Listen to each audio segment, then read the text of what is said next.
Hai, saya Gusti dan kalian sedang mendengarkan podcast paling santuy dan berfaedah, Cuap-Cuap Cuan. Oke, Cuap-Cuap Cuan ini podcast dari CNBC Indonesia ya. Dan kebetulan ini sebenarnya kita mau meluncurkannya udah lama, cuma keadaan Indonesia kan lagi kayak begini, jadi agak susah juga mencari-cari temanya dan mencari-cari narasumbernya buat kita ngobrol-ngobrol bareng di podcast ini. Tapi akhirnya alhamdulillah saya dapat tamu luar biasa yang bersedia datang ke Cuap-Cuap Cuan untuk episode-episode awal ini, dan beliau adalah ekonom yang sangat ternama dan mumpuni, yaitu Bang Faisal Basri. Selamat datang Bang Faisal. Terima kasih Mbak. Terima kasih banyak loh Bang udah mau Sama-sama. hadir di tengah situasi yang social distancing dan apalah ini disebutnya oleh pemerintah kayak gitu. Nah, tema kita di Cuap-Cuap Cuan episode ini adalah segmen kita namanya segmen panas dingin. Membahas isu-isu terpanas dengan kepala dingin maksudnya. Jadi ini kita ada beberapa segmen Bang. Ini segmen panas dingin. Nah, kebetulan isu terpanas kali ini adalah soal corona. Corona dan tentu dampaknya kepada ekonomi kita kayak gitu. Nah, ini saya lihat-lihat blognya Bang Faisal itu seminggu udah posting 7 kali. Seminggu tuh udah 5 kali. Corona semua ya? Iya, corona semua. Dan terakhir ini judulnya bikin deg-degan. Judulnya yang diposting tadi malam sama Bang Faisal adalah menghadapi kemungkinan terburuk. Emang kemungkinan terburuk apa sih Bang yang kita hadapi sebagai negara ini dengan adanya corona gitu? Dunia dulu ya. Kalau dunia itu sekarang sudah 176 negara. 176. Ada 195 negara. Berarti 90% negara sudah kena. Ini tidak pernah terjadi pandemi sedemikian luas. Pernah dulu, tapi kan belum mengglobal. Tahun 400 kalau nggak salah itu penduduk Asia dan Eropa jutaan meninggal. Tapi sekarang kan persebarannya luar biasa dan semua orang belajar. Semua masih prediksi gitu, masih meraba-raba ini sampai kapan dan sampai seberapa jauh. Yang paling mudah kita telusuri adalah Amerika kan, karena Amerika sedemikian terbuka. Sudah 100 lebih meninggal, sudah heboh. Presiden Donald Trump juga sudah mulai cool down gitu ya, tidak tuduh klaim gitu-gitu. Obatnya dicoba misalnya dengan keadaan darurat, 50 miliar dolar ditaburkan uang, tidak mempan, pasar turun 10%. Kemudian bank sentralnya turunkan suku bunga sampai The Fed, bank BI-nya Amerika menurunkan suku bunga sampai 0, ya, 0 sampai 0,25 gitu ya. Itu awalnya besoknya itu turunkannya hari Minggu loh. Jadi libur-libur juga kalau di kita kan nggak pernah ada itu. Libur-libur mereka kerja, Seninnya saham anjlok 10%. Besoknya lagi diterapi lagi oleh Gedung Putih, stimulus besar-besaran 850 miliar dolar. Ini uang loh nih, 850 miliar dolar sampai 1 triliun dolar. Bahkan rakyat Amerika akan diberikan uang 1.000 dolar, kalau uangnya cukup barangkali 2.000 dolar gitu-gitu. Pokoknya segala upaya dilakukan. Semalam indeks turun 6% juga. Jadi apa? Ketakutan akan terjadinya resesi, angka pengangguran bisa 20% gitu. Sekarang angka pengangguran di Amerika terendah dalam sejarah, 3,5% aja bisa naik 20%. Nah, Amerika itu ekonominya terbesar di dunia. Iya. Nah, itu kemungkinan terburuk seperti itu yang diusahakan untuk tidak terjadi. Dengan segala macam. Sampai sekarang belum ada yang mempan. Karena apa? Karena kalau tahun 2008 kita ingat kan krisis keuangan global. Terjadi di Amerika, subprime mortgage itu. Kalau masalahnya ekonomi, obat ekonomi ada. dan ampuh gitu kan. Ini masalahnya adalah ketakutan, masalahnya psikologi, masalahnya ketidakpastian, dan masalahnya adalah nyawa. Jadi beda banget 2008 sama beda 2020. sekali. Dan persebarannya juga luar biasa. Tahun 2008 pertumbuhan ekonomi dunia waktu itu minus, mengalami kontraksi, penciutan ekonomi dunia. Kita itu masih selamat, pertumbuhan kita 4,6 waktu itu. Jadi kita bukan artinya kita tangguh gitu. Karena apa? Karena virus-virus itu tidak ada di Indonesia. Orang kita tuh kayak nggak kepikiran ketakutan apapun. Karena gitu. produknya nggak ada tuh. Apa istilahnya? Hantunya nggak ada gitu. Yang apa istilahnya? Instrumen-instrumen keuangan yang canggih-canggih itu nggak ada. Jadi ibaratnya kita ini kalau di bidang keuangan masih mainnya di parit. Main di parit kan nggak pernah tenggelam. Nah kalau di Amerika kan berbagai produk itu derivatif segala macam, istilahnya bubble seperti buih gitu, blut mudah pecah. Nah di Indonesia tidak ada bubble-nya gitu. Nah ada bidang keuangan saja, ekonomi saja. Nah ini virus sudah mengena 90% negara. Jadi ini ibaratnya perang dunia. Ini perang dunia. Perang dunia, tapi dunia bersatu melawan hantu yang namanya virus corona yang tidak tampak. Oleh karena itu pendekatannya, karena perang melawan hantu tidak bisa seperti perang angkat senjata. Jadi kalau perang angkat senjata kan ada intelijen, berapa jumlah musuh. Musuh sudah di mana kelihatan. Ini tidak kelihatan. Jadi menghadapi perang virus ini jangan tentara yang jadi komandan. Kalau di kita kan tentara yang jadi komandan. Padahal perangnya beda. Pak itu kan BNPB. Itu tentara. Panglima TNI, Kapolri. Nah, Anda lihat di Amerika itu setiap hari Donald Trump, wakil presidennya, di belakangnya siapa? Bukan tentara, tapi ahli virus, ahli penyakit menular, Anthony Fauci itu yang terkenal itu kan. Orang yang kompeten. Dan orang yang kompeten dan bisa mengatakan bukan begitu Pak Presiden. Jadi rakyat butuh bukan politisi yang bicara, bukan tentara yang bicara, tapi ahli melawan hantu ini. Nah di kita ini kelihatannya kesadaran seperti itu belum tampak, dan mudah-mudahan sih tampak ya segera. Jadi kita belum maksudnya Bang Faisal, kesadarannya itu dari para stakeholdernya atau pemerintahnya masih memberikan kita tuh supaya tenang aja, nyaman aja. Jadi harusnya kita nggak seperti itu gitu sekarang dengan kondisi perang dunia gini. Satu-satunya cara untuk menghambat gerak musuh itu adalah dengan membatasi ruang gerak musuh. Jadi musuhnya kita tidak tahu, tapi mudah-mudahan pemerintah ada data. Makanya harus terbuka ini, tidak rahasia-rahasiaan gitu. Kalau presiden tesnya negatif, umumkan supaya alhamdulillah presiden kita sehat gitu kan. Alhamdulillah, tentara-tentara kita siap tempur gitu kan. Tapi kalau presidennya bilang tanya saja kepada yang ngetes, aduh udah repot gitu. Jadi harus betul-betul komunikasinya juga, propagandanya juga harus bagus. Kemudian kalau kita lihat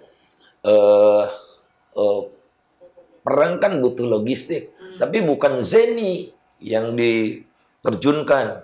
Jadi misalnya alat-alat berat tentara tuh tank kan mau melintas sungai kan bikin jembatan darurat. Seperti itu kan kalau perang. Nah, kalau ini amunisinya apa? Test kit. Jumlah tempat tidur berapa?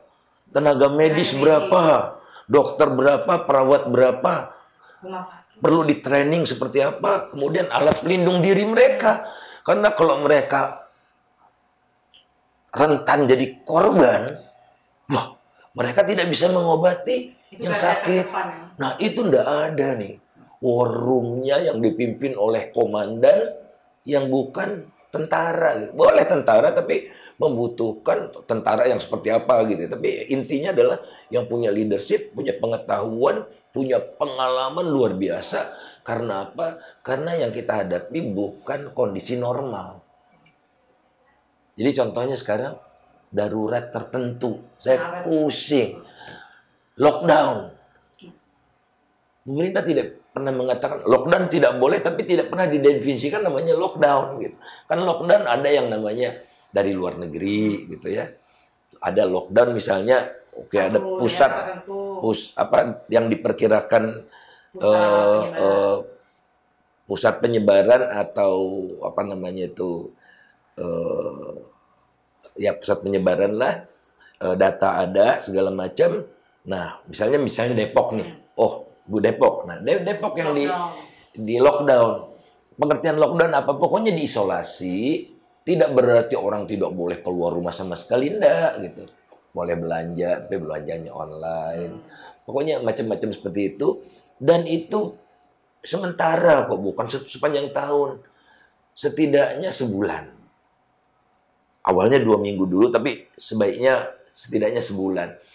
Tatkala sebulan itu selesai, percayalah, insya Allah gerak ekonomi akan cepat naik lagi. Jadi sekarang bisa dibilang kita lagi nggak confidence nih dengan segala situasi. Nah, karena tidak ada upaya untuk mengisolasi musuh, musuh masih bisa kemana-mana dari berbagai arah yang kita tidak bisa lihat, maka orang khawatir.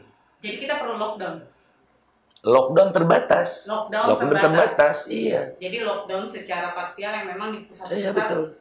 Misalnya, oke, kan insya Allah sebagian besar Indonesia itu masih bersih ya. Iya. Ambon, misalnya Manado. Nah, itu jangan didatangi oleh sumber corona yang dari sini misalnya seperti itu. Nah, apa konsekuensinya bagi mereka?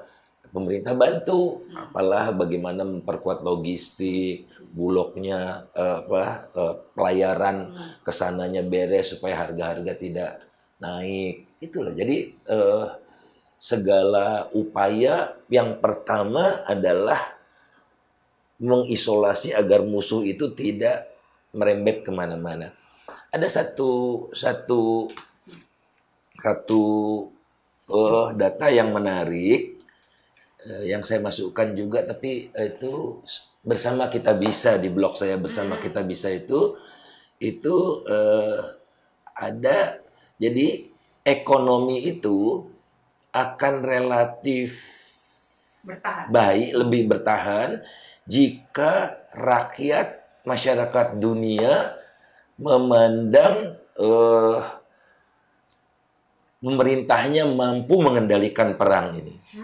Ini ini nih Mbak nih. Jadi bukan masalah stimulus, insentif. Itu belakangan. Kalau misalnya pemerintahnya udah yakin nih bisa membuat kita aman. Confident. Oh, ini tenaga medis cukup. Musuh udah di market aman gitu ya. Musuh sudah di sudah dikerangkeng gitu, sudah dikerangkeng. Nah, ini contohnya pasar saham yang paling ambruk adalah Italia. Karena Italia tidak terkendali. Nomor 2 Perancis, nomor 3 Jerman, nomor 4 Inggris, kemudian Eropa lainnya. Tapi yang paling bagus China. China padahal lockdown 3 bulan ya waktu itu. Oh iya, tapi hasilnya sudah pabrik-pabrik sudah mulai beroperasi kembali secara bertahap. China tadinya 23 Januari 2020 itu pasar sahamnya terburuk di dunia, sekarang terbaik di dunia. Bisa bangkit. Confident bangkit. Karena nggak ada tambahan kasus juga di sana ya. Tambahan kasusnya dari luar. Hitungan jari. Nggak kayak kedua Hong Kong. Hong Kong juga kan lockdown kan. Performance-nya nomor 2 terbaik di dunia. Ketiga Singapura. Juga sampai sekarang belum ada korban jiwa. Mampu ya, kalau kita bilang yang samakan Indonesia dengan Singapura, bukan begitu poinnya itu. Leadership-nya yang menentukan. Perdana Menterinya jadi komandan untuk memobilisasi masyarakat secara bersama-sama. Setelah itu Korea juga kan wabahnya luar biasa, tapi dia mampu untuk menahan itu dengan apa? Ratusan ribu dites orang. Jadi early warning sistemnya jadi jalan. Sebelum mereka kemana-mana, mereka sudah diidentifikasi ada atau tidak coronanya. Nah, kita kan mau ngikut Korea nih. Pak Jokowi bilang kita ngikut Korea, kita akan sebarkan tes kemana-mana, jadi tidak memilih lockdown. Itu memungkinkan nggak sih Bang kalau Indonesia kayak gitu? Padahal kan sebenarnya kalau dilihat, Korea sendiri juga lockdown. Daegu-nya tuh di lockdown, karena dia kan pusat penyebarannya gitu. Jadi nggak bisa juga tanpa lockdown sebenarnya. Gimana Pak? Pertama itu, kita sudah terlambat. Kita telat. Tes itu baru mau, itu kan aneh ya, baru akan. Kemudian masih urusan birokrasi, impor dari mana? Masih terhambat pengadaan. Masih harus izin izin itu gitu ya. Nah, oleh karena itulah menurut saya kita tidak bisa lagi sequencing seperti Korea gitu. Jadi tes dulu kemudian ini semua harus kita lakukan karena potensinya sudah menyebar di mana-mana. Mau dites bagaimana? Satu telat. Ya. Kalau kita mau tes 100.000 juga lah tesnya susah. Semua orang mencoba untuk memenuhi kebutuhannya sendiri. Kalau kita kan boro-boro, bahkan potensi yang ada kita jual ke luar negeri itu apa? Ekspor masker gitu. Bukannya jaga-jaga untuk rakyatnya sendiri. Jadi kalau kita mau kayak Korea, satu kita udah telat, dua kita nggak cukup sumber dayanya. Ya sudah di mana-mana tidak cukup. Nggak cukup sumber daya, nggak ada alat. Laboratoriumnya untuk meneliti kan udah terlambat semua. Kemenkes masih business as usual. Oleh karena itulah saya berharap Pak Jokowi segera mengganti Menteri Kesehatan. Jadi sudah tidak bisa lagi sudah tidak tertolong lagi lah. Dia business as usual. Dia telah terbukti menggampangkan masalah, telah terbukti masih ngurusin birokrasi secara birokratik gitu. Orang mau nyumbang harus dites dulu, padahal di negara ini sudah teruji gitu kan. Di negara yang sudah menggunakan itu sudah teruji. Dan harus diingat Menteri Kesehatan ini hubungannya dengan dokter-dokter sangat buruk karena dia pernah dihukum tidak praktek karena malpraktek begitu ya. Jadi bagaimana komandan bisa meminta dokter-dokter itu bahu membahu karena kalau dia pernah dihukum oleh dokter-dokter itu gitu. Jadi repot lah kalau menurut saya. Jadi ada 3 nih Bang tadi kalau dari paparan Bang Faisal. Satu, kita memang perlu lockdown terbatas untuk daerah-daerah yang dengan definisi yang jelas definisi yang jelas. Kalau definisi yang jelasnya itu menurut Bang Faisal seperti apa? Jadi proses isolasi untuk meminimalisir mobilitas manusia di satu tempat yang diduga menjadi potensi sumber penularan. Itu aja. Nah, oleh karena itu data harus keren. Saya mencari data di Indonesia susahnya setengah mati. Dirahasiakan rumah sakitnya di mana. Nah, semalam kita dialog dengan Pak Ganjar, Gubernur Jawa Tengah. Dia sebutkan di rumah sakit ini. Jadi lebih progresif daerah daripada pusat. Daerah ini keren. Kira-kira Surabaya, Jawa Tengah, Jakarta. Itu geraknya lebih cepat ketimbang pusat ini. Oke, berarti satu kita perlu lockdown secara terbatas untuk daerah-daerah yang memang sudah tinggi atau zona merah kali Bang ya. Berpotensi untuk penyebaran lebih lanjut. Dari data ya, berdasarkan data dan modeling. Ya, berdasarkan data. Kedua, memang kita udah nggak bisa nih kalau mau pemerintah bilang kita mau kayak Korea karena udah telat, sumber daya kita udah pas-pasan, ngos-ngosan. Ketiga tadi. Ya, jadi kalau mau seperti Korea, berapa puluh juta yang harus dites, ya kan? Jadi dibatasi dulu. Nah, setelah dibatasi barulah ada pengetesan itu. Ketiga tadi soal kinerja Menteri Perawan, jadi evaluasi dan buat Presiden Jokowi. dan organisasi secara keseluruhan. Sekarang kan ada satgas, ada reaksi cepat gitu-gitu ya, tanggap cepat, gugus tugas, itu udah nggak relevan lagi. Kalau 3 itu kita lakukan, misalnya pekan inilah, itu berarti udah kita bisa meminimalisir pencegahan melawan corona ini sampai seberapa efektif? Kalau 3 itu benar ya Bang dilakukan pemerintah, seberapa efektif? Sekarang itu kurva Indonesia mirip Italia. Jadi acute gitu ya. Iran agak landai. Nah, tugas kita sebetulnya untuk dengan lockdown ini adalah membuat kurva yang seperti itu, yang tinggi itu, puncaknya menjadi landai dia. Itulah. Melandainya seberapa bergantung pada efektivitas semua. Dan saya yakin kita punya dokter yang hebat, kita punya suster yang hebat, kita punya peneliti yang hebat segala macam, tapi sampai sekarang belum ada satu organisasi, satu struktur yang memungkinkan semua bisa bekerja bersama-sama. Banyak orang mau nyumbang ventilator dan sebagainya, itu susah. Tidak tahu bagaimana. Nah, berbeda, kita pernah mengalami hal yang berat walaupun terlokalisir di Aceh, tapi kan itu bencana nasional. Itu luar biasa, luar biasa. Jadi saya ingat, saya kan ketua tim kemanusiaan bersama dengan Kang Teten itu, pemancar-pemancar radio di Aceh itu rusak semua. Padahal komunikasi dengan rakyat lewat radio paling mudah kan. Nah, untuk memulihkan itu kan kita harus impor peralatannya. Dipersulit. Saya nulis surat ke Pak JK, komandan bencana itu, sama Pak JK langsung silahkan masuk. Seperti itu. Sekarang komandan yang cepat betul. Nggak ada tuh birokrasi.